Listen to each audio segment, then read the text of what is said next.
सध्या मी उभा आहे अलिबाग वडखळ या मार्गावरती आणि याच मार्गाचं जे आहे ते आता चौपदरीकरण होणार आहे।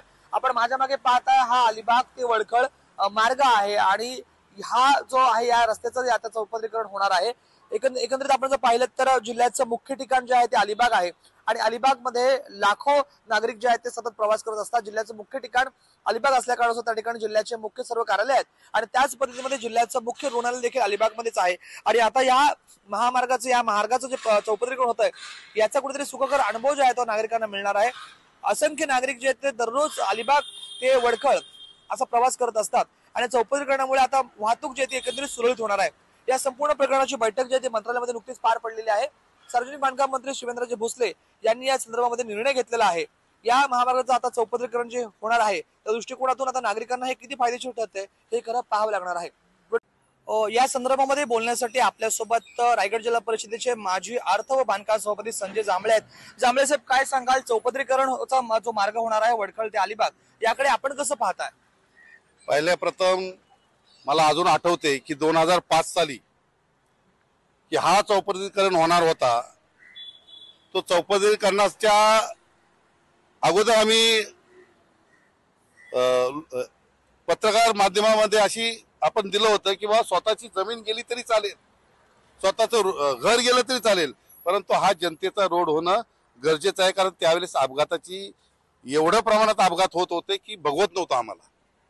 आज जी परिस्थिती बघतोय की जवळजवळ 17 वर्षे ह्या चौपदरीकरण रोडला झाले, पण 17 वर्षात हा रोड काय पूर्ण झाला नाही। रोड पूर्ण व्हायच्या अगोदर ज्यांचे टोल लागलेले असतात, तर हे पहिलं खऱ्या अर्थाने या रोडचे जे इंजिनियर आहेत, जे डायरेक्टर आहेत, त्यांनी ह्याचा पहिला आढावा घेऊन आणि ह्याचं जसं झालेलं आहे तसं ते अलिबाग टू वडखळ होऊ नये। आणि ह्याच्यासाठी सांगतो, वेळ आली तरी आम्ही आमच्या जागा गेल्या तरी चालते, आमची घरं गेली तरी चालतील, परंतु जनतेसाठी रोड होणं गरजेचं आहे। परंतु आज मी कालच अलिबागवरून आलो।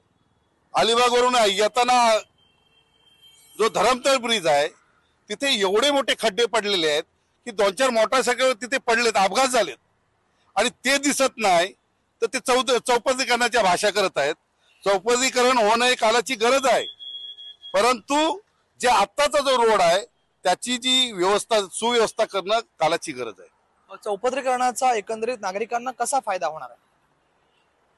आता नागरिकांना जे पर्यटक अलिबागला जातात, खरं तर वडखळ नाकापासून ज्या ब्रिजच्या खालून जो रोड गेलेला आहे तिथून जी ट्रॅफिक होते, त्या JSW चे मोठे मोठे टेलर आणि खऱ्या अर्थाने तो पर्यटकापेक्षा JSW च्या दळणवळणासाठी तो चांगला सोयीस्कर होईल।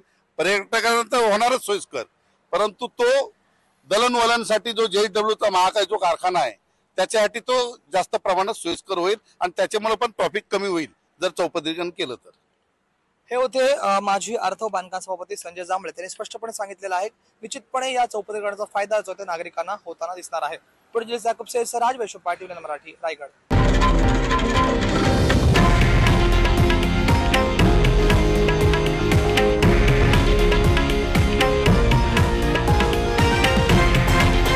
हे आहे देशातील नंबर 1 न्यूज नेटवर्क आणि आपण पाहत आहात TV9 मराठी, एकमेव।